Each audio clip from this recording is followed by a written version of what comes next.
Magandang buhay mga idol, Sports Life Channel PH po. Justin Brownlee nagpositibo daw sa droga. Pero bago yan, huwag niyong kalimutang mag-like at mag-subscribe sa ating channel.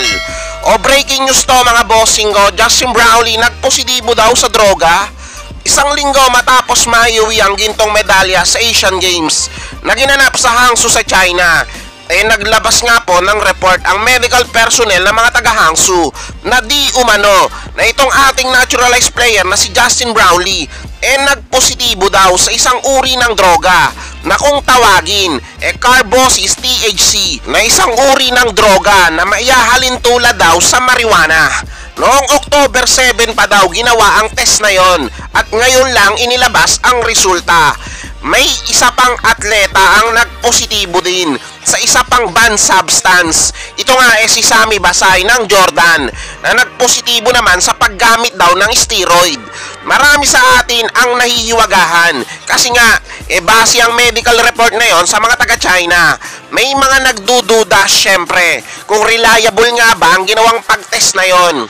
Hiri tuloy ng iba, baka sa naging sama ng loob ng mga taga-China sa pagkakatalo ng gilas sa kanila, na mekos-mekos nila itong si Justin Brownlee.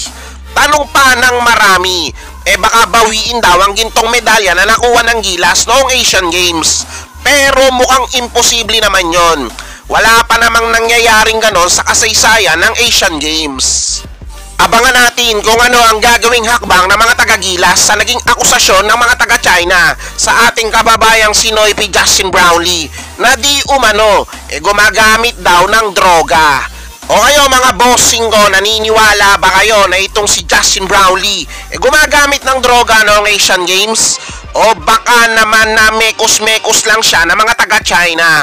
O i-comment nyo na yan sa ating comment section. Nga pala, may FB page tayo, Sports Life Channel PH ang pangalan. Pa-like and follow naman.